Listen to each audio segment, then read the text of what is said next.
अस्सलामुअलैकुम, कैसे हैं आप लोग। बहुत दिन के बाद वीडियो बना रहे हैं क्योंकि मेरा फ़ोन टूट चुका है। उसी फ़ोन से कर रहे हैं और इंशाल्लाह एक नया फ़ोन लेंगे तो और भी ज़्यादा वीडियो बनाएंगे क्योंकि फ़ोन टूट चुका है तो स्क्रीन भी समझ में नहीं आ रहा है। फिर भी हम सोचे कि अभी 1 महीना बाकी है आप लोगों का, तो कुछ भी चैप्टर्स को रिकैप कर देते हैं ताकि आप लोगों के लिए थोड़ा बहुत प्रिपरेशन आसान हो जाए। तो आज हम लोग जो चैप्टर स्टार्ट करने वाले हैं, cell cycle and cell division. ठीक है, तो बेसिक से स्टार्ट करेंगे और बहुत छोटे छोटे डिफिनेशन के साथ हम लोग क्या करेंगे, चैप्टर्स को कंप्लीट करने की कोशिश करेंगे। इस चैप्टर से अप्रॉक्सीमेटली 8 to 10 मार्क्स का क्वेश्चंस आपको एग्जाम्स में दे सकता है। और ये चैप्टर से जो आपको क्वेश्चंस देगा वो बहुत ज़्यादा ट्रिकी रहता है। ठीक है, जैसे कि आपको किसी भी पर्टिकुलर फेज का, प्रोफेज, मेटाफेज, एनाफेज, किसी भी फेज का आपको काम दे देगा, बोलेगा बताओ ये जो काम है वो कौन से फेज से बिलोंग करता है। तो आपको कुछ डिफिनेशन नहीं पूछेगा कि what are the function of prophase या फिर क्या होता है नहीं होता, ये सब आपसे नहीं पूछेगा। उस फेज के अंदर, उस पर्टिकुलर एक्टिविटी के अंदर, प्रोसेस के अंदर क्या हो रहा है वो आपको मेंशन कर देगा and then you have to answer that particular phase name. तो ऐसा आपको बहुत सारा क्वेश्चन देता है एग्जाम्स में। तो हम लोग इसलिए बेसिक से करते हैं स्टार्ट ताकि आप लोगों को कोई भी दिक्कत ना हो। तो सबसे पहले हम लोग स्टार्ट करते हैं सेल से। सेल है क्या?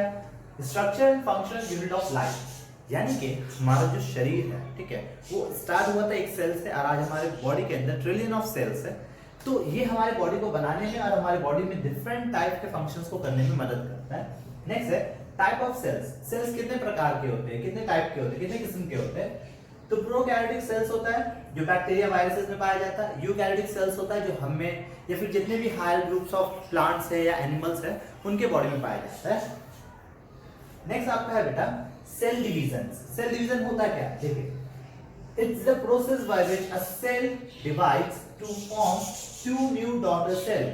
बोला क्या है कि एक प्रोसेस है जिसमें क्या होता है बेटा, एक पर्टिकुलर सेल डिवाइड होकर के दो डॉटर सेल्स में बढ़ जाते हैं। इसी को हम लोग बोलते हैं सेल डिवीजन। सेल डिवीजन का कितना टाइप होता है? तो सेल डिवीजन का 3 टाइप होता है बेटा। अमाइटोसिस, माइटोसिस जिसको हम लोग एक और नाम दे सकते हैं माइटोटिक, एंड देन मियोसिस। अमाइटोसिस बेटा अमीबा में होता है। माइटोसिस जो है बेटा आपका बॉडी या फिर सोमैटिक सेल्स में होता है हमारे, और मियोसिस बेटा हमारे गैमेट सेल्स में होते हैं। ठीक है, सबसे पहले हम लोग सबसे इजी बात देखते हैं अमाइटोसिस क्या होता है। तो हम आपको ये तो समझ में आया होगा, एक बार देख लीजिए। चलिए आगे बढ़ते हैं कि अमाइटोसिस क्या होता है बेटा।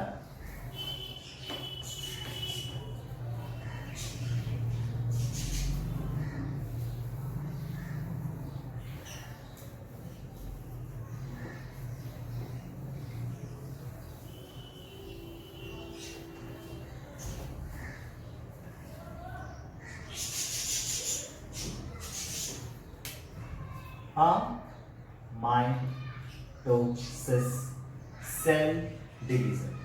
तो अमाइटोसिस सेल डिवीजन क्या होता है बेटा? ये बेटा आपका ऐसे सेल्स में होते हैं जिसमें जो बहुत लो ग्रुप के एनिमल्स, जैसे कि एनिमल्स तो नहीं बोलेंगे, लिविंग ऑर्गेनिज्म, लो ग्रुप के लिविंग ऑर्गेनिजम्स होते हैं बेटा, जैसे कि अमीबा, ईस्ट। ठीक है, उनमें क्या होता है बेटा, उनका जो बॉडी रहता है या फिर वो सिंगल सेल का रहेगा बेटा, सिंगल सेल्स के होंगे बेटा। ठीक है, या फिर मल्टी सेल्स के भी होंगे, मल्टी सेलुलर भी हो सकते हैं। ठीक है, तो सिंगल सेल्स के भी हो सकते हैं और मल्टी सेलुलर भी हो सकते हैं। तो सिंगल सेल्स में आता है बेटा आपका अमीबा। तो अमीबा कैपिटल स्मॉल सा, ठीक है। ईस्ट होता है बेटा, ईस्ट आप लोग नाम सुने ही होंगे। ईस्ट जो हम लोग ब्रेड खाते हैं बेटा, तो वो ब्रेड को फुलाने के लिए ईस्ट का इस्तेमाल किया जाता है। ठीक है, मल्टी सेलुलर में आ जाता है बेटा आपका हाइड्रा। तो इन सब के बॉडी में बेटा अमाइटोसिस होता है। होता क्या है बेटा कि ये सेल होता है अमीबा का, जैसे बॉडी का सेल है, ठीक है, उसके अंदर एक न्यूक्लियस पाया जाता है। ठीक, तो सबसे पहले क्या होता है बेटा, इनका बॉडी जो है अमीबा का सिंगल सेल का होता है, नॉट अ पर्टिकुलर शेप, कोई पर्टिकुलर शेप भी नहीं होता है। ठीक है, तो होगा क्या बेटा कि इसमें होगा आपका बाइनरी फिजन। ये सेल डिवीजन का एक टाइप है, बाइनरी फिजन। बाइनरी फिजन में क्या होगा, बाय, बाय मतलब क्या होता है बेटा, दो, टू, ठीक है। बॉडी जो है इसका वो दो हिस्सा में भाग हो जाएगा। सेल डिवीजन का हम लोग पढ़े भी डेफिनेशन, एक प्रोसेस है जिसमें एक सेल दो हिस्सा में बढ़ जाता है, उसको ही सेल डिवीजन कहते हैं।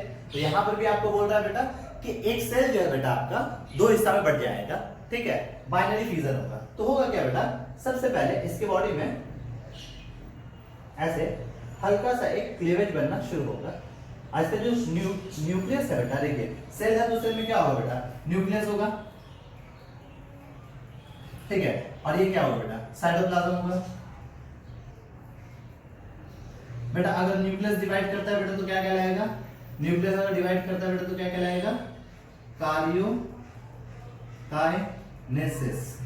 और अगर साइटोप्लाज्म डिवाइड करता है बेटा तो क्या कहलाएगा आपका, साइटोकाइनेसिस।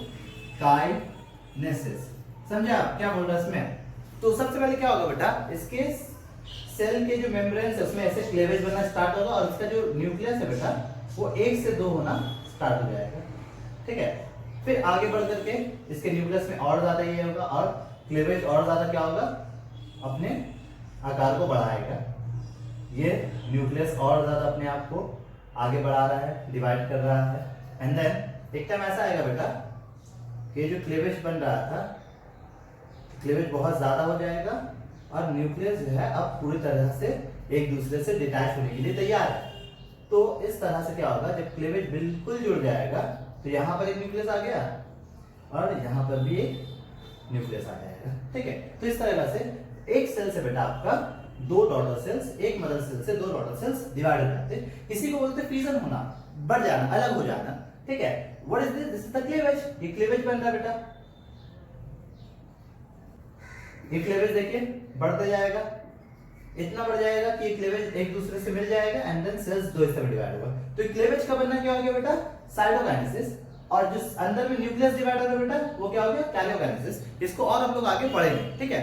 तो अभी हम लोग क्या देख लिए बेटा, माइटोसिस सेल डिवीजन में जो सिंगल सेल्स होते हैं या मल्टी सेलुलर कुछ ऑर्गेनिजम्स होते हैं, सिंगल सेल में अमीबा, ईस्ट, मल्टी सेलुलर में हाइड्रा। तो हाइड्रा में क्या होगा बेटा, बडिंग, बडिंग होता है हाइड्रा में। अमीबा में, ईस्ट में भी बेटा आपका बडिंग होगा, सिंगल सेल है पर इसमें बडिंग होता है। और अमीबा में क्या होगा बेटा आपका, बाइनरी फिजन होगा। अमीबा में बाइनरी फिजन के साथ साथ मल्टीपल फिजन्स भी होता है, ठीक है। तो हम लोग अभी देखे बाइनरी फिजन्स क्या होता है। तो बाइनरी फिजन्स में क्या होता है बेटा, सेल जो है एक ही साथ दो हिस्से में डिवाइड हो जा रहा है, ठीक है। न्यूक्लियस डिवाइड हो रहा है तो कैरियोकाइनेसिस कहला रहा है, और अगर साइटोप्लाज्म डिवाइड हो रहा है तो साइटोकाइनेसिस कहला रहा है, ठीक है। अब हम लोग देखते हैं बेटा हाइड्रा में जो बडिंग हो रहा है, बडिंग क्या होता है, बडिंग को देख लेते हैं। बडिंग क्या है भाई, ये आपका रिप्रोडक्शन चैप्टर में जब जाइएगा तो उसमें भी आपको देगा, तो इसलिए आप समझ लीजिए, उस तक समझने में ज्यादा आसानी हो जाएगा आपके लिए। तो बडिंग में क्या होता है बेटा, देखो बर्डिंग, यहां से एक वर्ड निकला बर्ड। तो होता क्या है, ये हाइड्रा का बॉडी रहता है, ड्राइंग उतना अच्छा नहीं है पर आप तो समझ लीजिए। ऐसे हाइड्रा का बॉडी रहता है किसी सरफेस से attach, this is the surface, surface से अटैच रहेगा बेटा। तो होगा क्या, इसकी बॉडी में एक पोर्शन बल्ज आउट होगा, बल्ज मतलब बॉडी का एक हिस्सा निकल जाएगा। इसी बॉडी के निकले हुए हिस्से को हम लोग बोलते हैं बेटा बर्ड्स, क्योंकि ये लोग असेक्सुअल रिप्रोडक्शन कर रहे हैं। असेक्सुअल का मतलब तो आप लोग जानते ही होंगे, शायद नहीं जानते तो बता देते हैं कि जहां पर एक ही पेरेंट्स की बॉडी से बहुत सारे मतलब कि वो औलाद जो है जन सकता है, औलाद को पैदा कर सकता है, तो उसी को हम लोग बोलते हैं असेक्सुअल रिप्रोडक्शन। तो ऐसे बर्ड्स निकलता है बेटा एंड देन ये बर्ड जो है ग्रो करता है माँ के बॉडी से अटैच ही होकर के, माँ ही बोलेंगे क्योंकि भाई पैदा तो माँ ही करती है। और फिर आप लोग पढ़ाई नहीं करके वही माँ बाप को परेशान करते हैं। तो ये थोड़ा बड़ा हो जाता है बेटा, बड़ा होकर के जब इतना बड़ा हो जाता है कि अकेला सर्वाइव कर सकेगा, माँ की बॉडी से डिटैच हो जाएगा, इसी को बडिंग बोलते हैं। ये हाइड्रा में होगा बेटा, ऐसा ही होता है बेटा आपका ईस्ट में, ठीक है। ईस्ट का बॉडी रहता है बेटा, ऐसे एक बडिंग होता है, ईस्ट के बॉडी में सिंगल सेल है तो ऐसे बडिंग होता है एंड देन डिटैच होकर के अलग हो जाता है, वो नया सेल बन जाता है। इस तरह से क्या होता है बेटा आपका बडिंग या फिर बाइनरी फिजन, मल्टीपल फिजन की वजह से माइटोसिस सेल डिवीजन होता है, ठीक है। तो बहुत लोअर ग्रुप के ऑर्गेनिज्म में ये होता है, बहुत लोअर ग्रुप के ऑर्गेनिज्म में। अब हम लोग आते हैं बेटा माइटोसिस या माइटोटिक सेल डिवीजन किसको कहते हैं।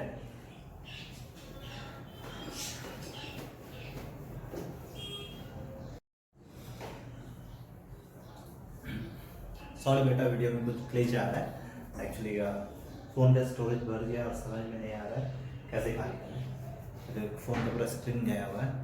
ला, तो हम लोग माइटोसिस देखे बेटा। अब हम लोग देखते हैं माइटोसिस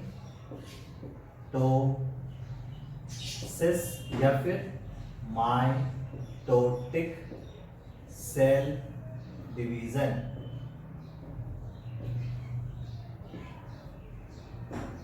आप लोग यकीन नहीं मानिएगा, ये देखिए तीसरा बार हम रिकॉर्ड कर रहे हैं क्योंकि बार बार ही ग्लिच हो रहा है, तो इंशाल्लाह इस बार हो जाएगा। तो माइटोसिस या फिर माइटोटिक सेल डिवीजन क्या होता है बेटा?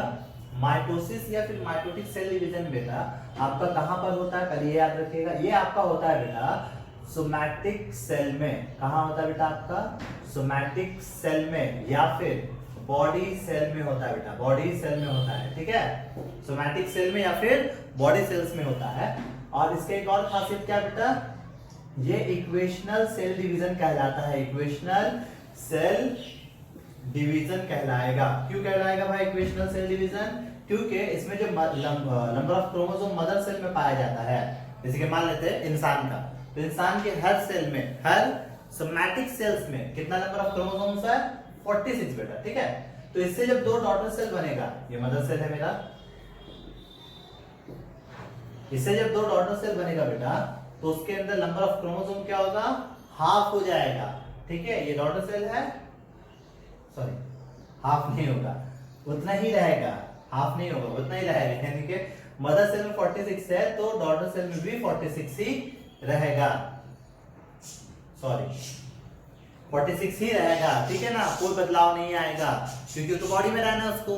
तो जितना मदर सेल्स में उतना ही डॉटर सेल्स में आपका नंबर ऑफ क्रोमोसोम्स रहता है। तो यहाँ से पूछता है why mitosis known as equational cell division. तो लिख सकते हैं आप कि जब एक मदर सेल्स डिवाइड होने के लिए जाता है, डिप्लॉयड कंडीशन में होता है, तो उससे जो दो डॉटर सेल्स बनती है उसके अंदर भी सेम नंबर ऑफ क्रोमोसोम्स होता है जितने मदर सेल्स में पाया जाता है, ठीक है।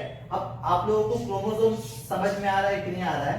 आपको हम बता देते हैं, ये क्रोमोसोम्स में हमारा सारा कैरेक्टर्स होता है, जितना भी कैरेक्टर्स हम लोग कैरी करते हैं, ठीक है। जैसे हमारा हाइट क्या होगा, हमारा कलर क्या होगा, हमारा आई का कलर क्या होगा, हेयर का कलर क्या होगा, हेयर स्मूथ होगा या फिर रफ होगा, कर्ली होगा, स्ट्रेट होगा, सेमी कर्ली होगा, बहुत सारे कैरेक्टर्स होते हैं बॉडी में। ये सारा कैरेक्टर्स हमारे क्रोमोसोम्स में पाए जाते हैं, ठीक है।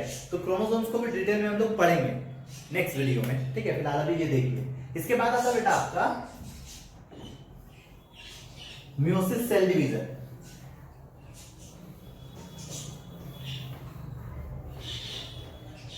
इसके बाद आता है बेटा आपका मियोसिस सेल डिवीजन। पहले सबको अच्छे से समझ लेंगे बेटा और फिर सेल साइकिल में एंटर करेंगे और सबको डिटेल में पढ़ेंगे, ठीक है। मियोसिस सेल डिवीजन में क्या होता है बेटा? ये कहां होता है? पहले तो ये गैमेट सेल्स में होता है, ये गैमेट सेल्स में या फिर हम लोग बोल सकते हैं रिप्रोडक्टिव सेल में होता है, रिप्रोडक्टिव सेल में होता है, ठीक है। और इसको हम लोग बोलते हैं बेटा रिडक्शनल डिवीजन। इसको हम लोग क्या बोलते हैं? Reductional cell division. ऐसा क्यों बोला जाता है बेटा? अगेन सेम कॉन्सेप्ट कि मां के अंदर जो नंबर ऑफ क्रोमोसोम है और ये मदर सेल, मां मतलब मदर सेल, मदर सेल जब डिवाइड होने के लिए जाएगी, ठीक है, by the means of meiosis, तो इसका जो दो डॉटर सेल बनेगा उसके पास नंबर ऑफ क्रोमोसोम आधा हो जाएगा। जैसे कि अगर 46 है तो कितना हो जाएगा? 23, ठीक है। क्यों भाई ऐसा हो रहा है? आधा क्यों हो रहा है? क्योंकि देखिए बेटा जो मेल होता है, मेल में क्या बनता है? स्पर्म बनता है, और फीमेल में एक, या इसका दूसरा नाम है ओवा, या फिर इसको बोल सकते हैं ओवम, ठीक है। ये दोनों मिल करके ही बेटा एक सिंगल सेल जायगोट बनता है। अब सोचिए बेटा स्पर्म में 23, ओवा में 23, ओवा एक जो भी बोलो, 23 मिला के तब ना 46 होगा, तब ना नंबर ऑफ क्रोमोसोम्स कांस्टेंट रहेगा, माँ बाप में जितना है उतना ही औलाद में रहेगा। तो इसलिए रिप्रोडक्टिव सेल्स में क्या होता है बेटा? रिडक्शनल सेल डिवीजन होता है, ठीक है। तो एक क्वेश्चन भी पूछ सकता है कि why meiosis is also known as reductional cell division। meiosis cell division is also known as reductional cell division क्यों बोला जाता है? तो बहुत सारा क्वेश्चन इस टाइप का बना सकता है अलग अलग लैंग्वेज यूज करके, पर आपको समझ के आना चाहिए कि भाई रिडक्शनल सेल डिवीजन इसलिए बोला जाता है क्योंकि मदर सेल्स में जितना नंबर ऑफ क्रोमोसोम्स होता है डॉटर सेल्स में हाफ हो जाता है, क्योंकि मेल और फीमेल गैमेट्स को आपस में मिलना होता है, फर्टिलाइजेशन करना पड़ता है, तब जाकर के एक सिंगल सेल बनता है। और अगर सोचिए कि इसमें 46 और 46 ही रहता तो क्या होता, 92 हो जाता, तो अजीब सा एक चीज पैदा हो जाता। तो ऐसा ना हो इसलिए ये चीज मेंटेन होता है। तो चलिए हम लोग स्टार्ट करते हैं सेल साइकिल क्या है और फिर आगे बढ़ते हैं।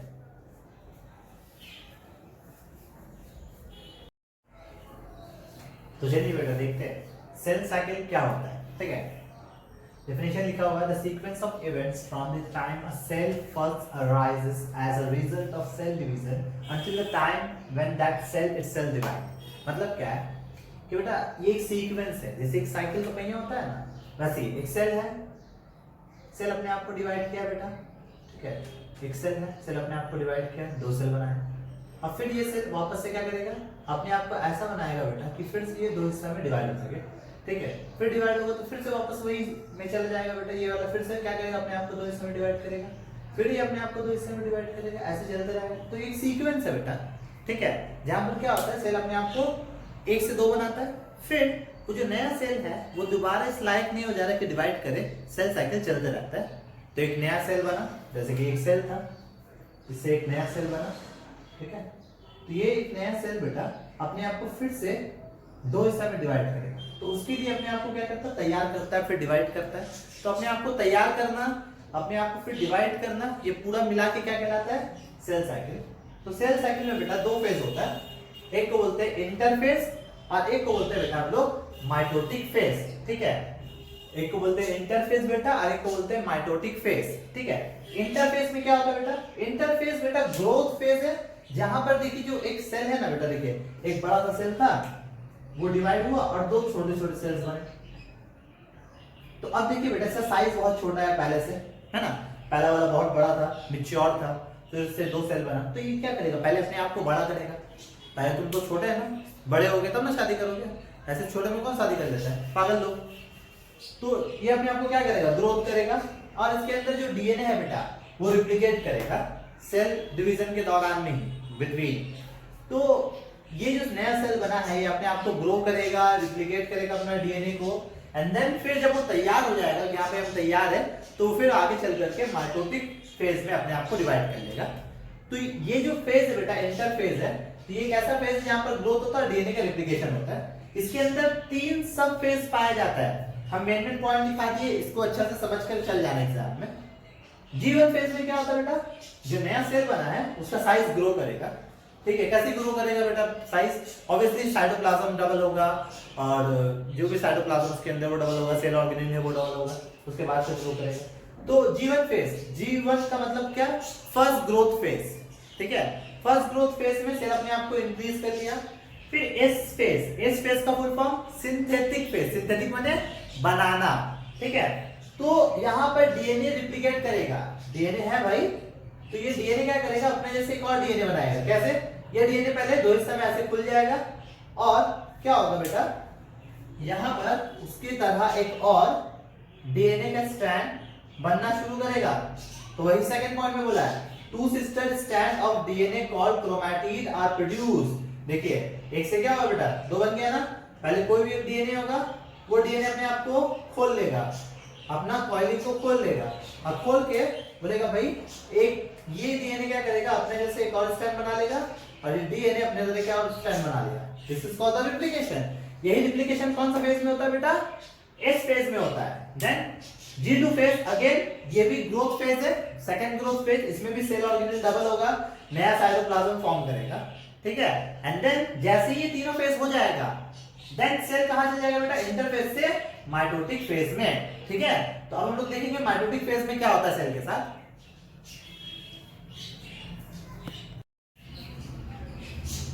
देखिए बेटा माइटोटिक फेज क्या है बेटा, it is the stage when a cell divides. ये एक ऐसा स्टेज है जहां पर सेल डिवाइड होने जाता है। इंटरफेस में हम लोग क्या पढ़े बेटा, कि जो सेल है बेटा, वो सेल अपने आप को प्रिपेयर कर रहा है, अपना लेंथ बढ़ा रहा है, मतलब सॉरी साइज बढ़ा रहा है, अपने अंदर सेल ऑर्गेनेल्स को बढ़ा रहा है, डीएनए को रिप्लिकेट कर रहा है, ये सब काम इंटरफेज में हो गया।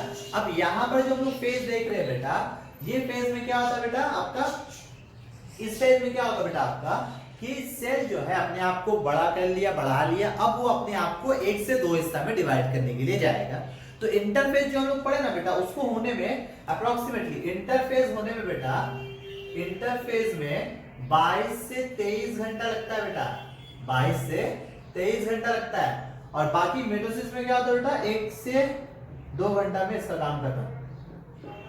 तो इसमें होगा क्या बेटा, देखो माइटोसिस होगा। माइटोसिस क्या है, division of a single nucleus into genetically identical daughter nuclei. एक न्यूक्लियस है, अब इसी की तरह दो आइडेंटिकल न्यूक्लियाई बन गया। न्यूक्लियाई कब बोलते हैं, जब एक से ज्यादा न्यूक्लियस होगा। जैसे कि एक से ज्यादा रेडियस होता है तो उसको रेडियाई कहते हैं, वैसे न्यूक्लियाई होता है बेटा, ठीक है।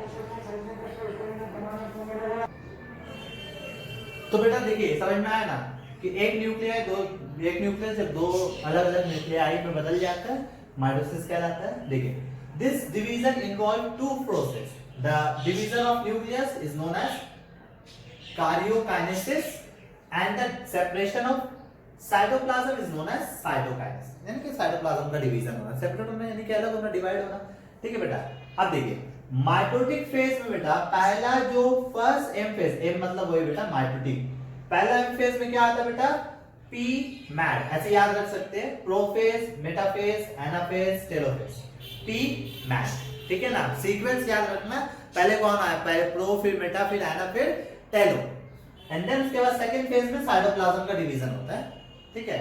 फर्स्ट फेज में न्यूक्लियस का डिवीजन कार्योकाइनेसिस, सेकंड फेज में साइटोप्लाज्म का division that is the cytokinesis, ठीक है। तो हम लोग आते हैं ये सारा फेज में होता क्या है, बहुत इंपॉर्टेंट है, अच्छा से याद रखिएगा आप लोग कि प्रो फेज में क्या होता है, एना फेज में, टेलो फेज में, सारा फेज में क्या होता है। क्योंकि आपको एक बार क्वेश्चन दिया था माध्यमिक में कि आपको ना सारा फेज का एक एक दे दिया, आपको फीचर्स, एक एक फीचर दे दिया, एक एक खासियत दे दिया, आप बताओ कि ये खासियत, ये जो फीचर है वो कौन से फेज का है, आपको नाम लिखना था, कभी 2 मार्क्स में दिया था ऐसा क्वेश्चन।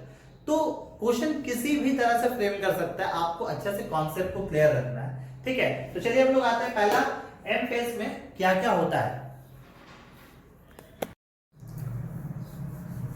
चलिए बेटा तो हम लोग जाते हैं आगे एम फेज के पहले वाले भाग में, जहां पर हम लोगों को पी मैट पढ़ना है। पी मैट मतलब प्रोफेज, मेटाफेज, एनाफेज, टेलोफेज, ठीक है। ये सारे फेज क्या काम करते हैं बेटा, karyokinesis. What is karyokinesis, the division of nucleus, ठीक है।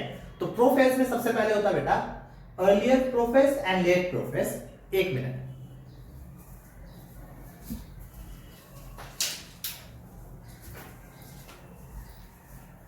Earlier prophase and late prophase में क्या फर्क है बेटा, ये दोनों ही प्रोफेज है, इन दोनों को हम लोग क्या बोलेंगे बेटा, प्रोफेज।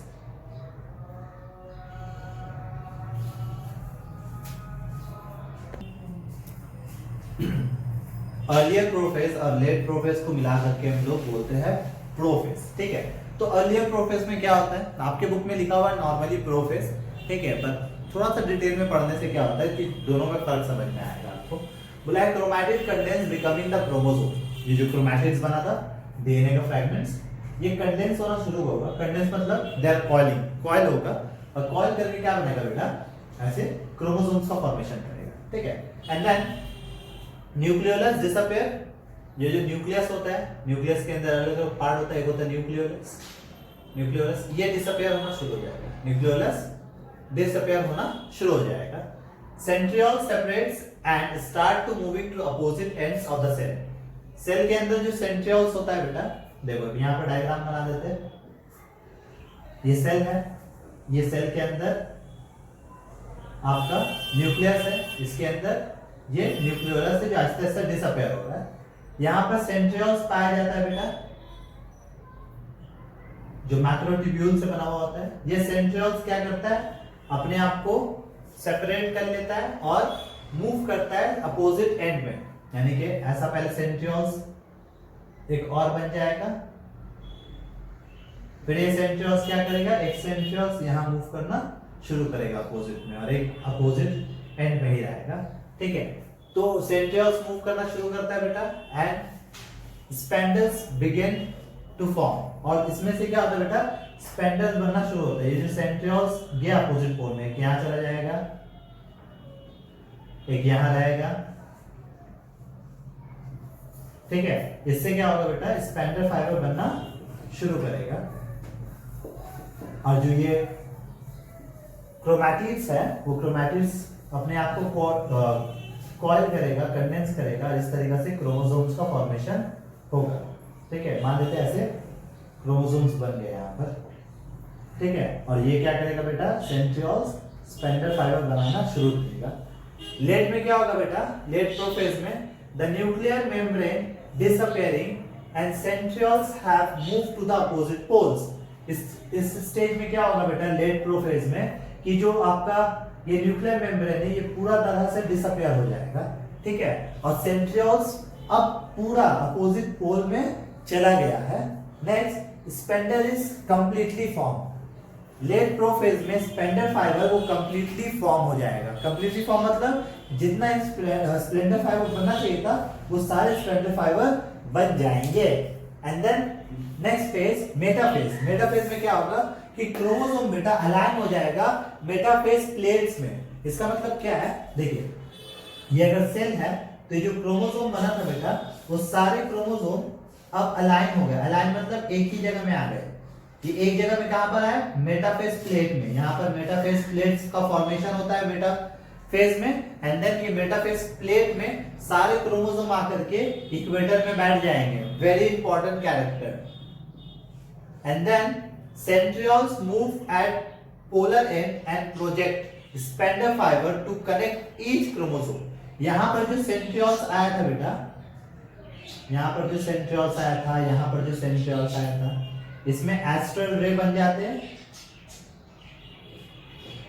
और यही एस्ट्रल रे क्या करते हैं बेटा, ये एस्ट्रल रे बनते हैं। यही एस्ट्रल रे स्पेंडल फाइबर निकाल के क्रोमोसोम से कनेक्ट कराते हैं। ये स्पेंडल फाइबर ऐसे निकलेगा, क्रोमोसोम से कनेक्ट होगा। ठीक है, और देन फिर नेक्स्ट स्टेप आएगा एनाफेज। तो मेटाफेज में क्या देखा हम लोग बेटा कि सारे क्रोमोसोम इक्वेटर में आ गए, उसको हम लोग क्या बोलते हैं, मेटाफेज प्लेट।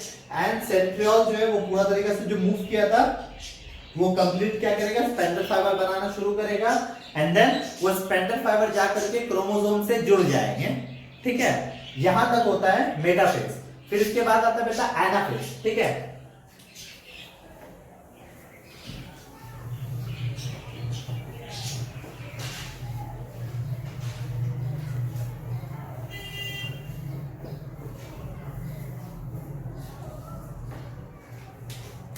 एनाफेज में क्या होगा बेटा, नंबर 3 है।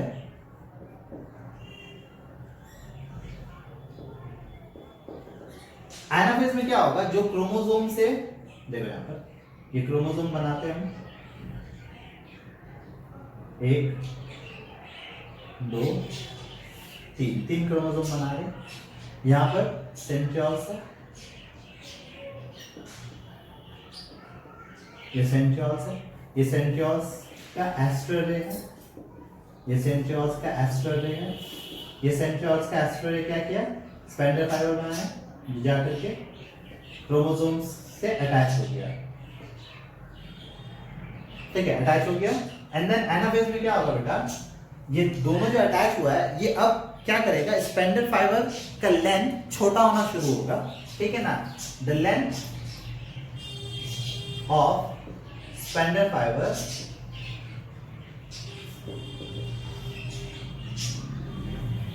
Getting shorter.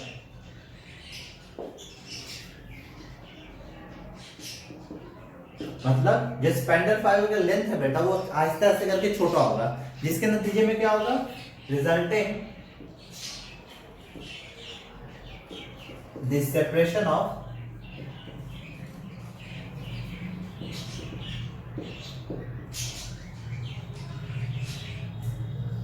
क्रोमोसोम्स। क्या होगा, अगर ये छोटा होगा बेटा तो क्या होगा, सारे क्रोमोसोम जो है वो सेपरेट हो जाएंगे। एंड सेपरेट होकर के वो मूव करेंगे, resulted in separation of chromosomes and moving towards the opposite pole. क्या हो जाएगा बेटा, अपोजिट पोल में जाना शुरू हो जाएंगे। सेपरेट हो गए, सेपरेट हो गए क्या होगा, अपोजिट पोल में जाएंगे, क्योंकि वो आहिस्ते आहिस्ते करके अभी भी छोटा हो रहा है। जिस स्पेंडल फाइबर जाके क्रोमोसोम से चिपका हुआ था वो आहिस्ते आहिस्ते करके छोटा होगा, तो क्या होगा, अपोजिट पोल में लेकर के जाएगा। आधा क्रोमोसोम नीचे चल जाएंगे, आधा क्रोमोसोम ऊपर चल जाएंगे। ठीक है, तो this is a very important point of anaphase. Last phase क्या होता है बेटा आपका? टेलोफेज। टेलोफेज में क्या होता है बेटा आपका? टेलोफेज में आपका सारे क्रोमोसोम आ गए, यहां पर हाफ क्रोमोसोम आ गया, यहां पर हाफ क्रोमोसोम आ गया, ठीक है, यहां पर भी हाफ क्रोमोसोम आ गया, ठीक। अब क्या होगा बेटा यहाँ पर कि क्रोमोसोम जो कॉइल था वो अपने आप को अनकॉइल करेगा, यानी कि कंडेंस था, कंडेंस से क्या होगा वापस से डीकंडेंस होगा, डीकंडेंस में क्या होगा सारे क्रोमोसोम खोलना शुरू करेंगे, ठीक है। यहां पर क्या होता है बेटा आपका? अनकॉइल होता है, अनकॉइल, अनकॉइलिंग लिखना ज्यादा बेहतर होगा, अनकॉइलिंग ऑफ क्रोमोसोम, ठीक है। नेक्स्ट क्या होगा बेटा? ये अनकॉइलिंग हो जाएगा इस तरह से, ऐसे अनकॉइलिंग हो जाएगा, फिर से क्रोमैटिन फाइबर बन जाएगा, एंड देन उसके ऊपर में बेटा न्यूक्लियर मेम्ब्रेन आना शुरू हो जाएगा। क्या होगा? न्यूक्लियर मेम्ब्रेन वापस रीअपियर होगा और साथ साथ न्यूक्लियोलस भी रीअपियर होगा, ठीक है। उसका दूसरा पॉइंट क्या हो जाएगा बेटा? एक तो यहाँ पर क्रोमोसोम अनकॉइलिंग हो गया, अनकॉइलिंग होकर के वापस से क्रोमैटिन में ऐसे बदल जाएगा, reappearing, reappearing of nuclear membrane, nuclear membrane, nuclear membrane वापस आ जाता है, एंड न्यूक्लियोलस भी, न्यूक्लियर मेम्ब्रेन एंड न्यूक्लियोलस वापस आ जाते हैं, ठीक है। बहुत इंपॉर्टेंट पॉइंट है, ये दोनों याद रखिएगा। तो ये हो गया आपका टेलोफेज। टेलोफेज में हो गया दो न्यूक्लियस मेरा फॉर्म हो गया, पूरा तरह से दो न्यूक्लियस फॉर्म हो गया। अब क्या होगा बेटा? अब होगा यहाँ पर दोनों, एक जो सेल बना है, सेल के अंदर जो दो न्यूक्लियस हुआ वो सेल अपने आप को दो हिस्सा में बांटेगा, यानी कि साइटोप्लाज्म का डिवीजन होगा, ठीक है। तो साइटोप्लाज्म का डिवीजन प्लांट सेल में और एनिमल सेल में थोड़ा सा अलग होता है। देखिए साइटोप्लाज्म का जो डिवीजन होगा यानी कि साइटोकाइनेसिस, साइटोकाइनेसिस थोड़ा सा अलग है बेटा। साइटोकाइनेसिस में क्या होगा बेटा? देखिए एनिमल में और प्लांट में, तो एनिमल में क्या है ना बेटा कि कोई भी तरीके का सेल वॉल नहीं पाया जाता है, ठीक है। तो मान लेते हैं यहां पर एक न्यूक्लियस फॉर्म हो गया है और यहां पर एक न्यूक्लियस फॉर्म हो गया, ठीक है। टेलोफेज के आखिरी में दोनों न्यूक्लियस फॉर्म हो गया। अब क्या होगा? ऐसे ऐसे करके प्लांट सेल का जो सेल मेम्ब्रेन है, इसको बोलते हैं लोग सेल मेम्ब्रेन, या फिर इसको हम लोग एक और नाम देते हैं बेटा प्लाज्मा मेम्ब्रेन, ठीक है। क्या होगा यहाँ पर? ऐसा ऐसे करके बल्जिंग होगा, बल्जिंग बोल रहे सॉरी, कॉन्स्ट्रिक्शंस होगा, यानी कि क्लिप बनना शुरू करेंगे। यहाँ पर क्या होंगे? ऐसे ऐसे करके क्लिप बनना शुरू करेंगे और फिर ये क्लिप जो है बेटा ये फर्दर अपने लेंथ में इंक्रीज करेगा,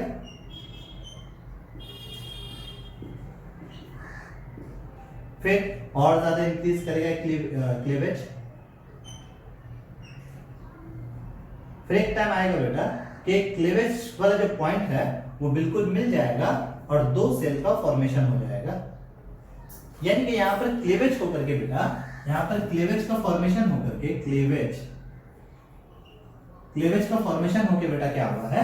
एक से दो सेल बन गया, क्योंकि यहाँ पर प्लाज्मा मेम्ब्रेन है, कोई प्रॉब्लम नहीं होगा, आराम से यहाँ पर फॉर्मेशन हो जाएगा क्लीवेज का और दो सेल फॉर्म हो जाएंगे। This is the cytokinesis in animal cell.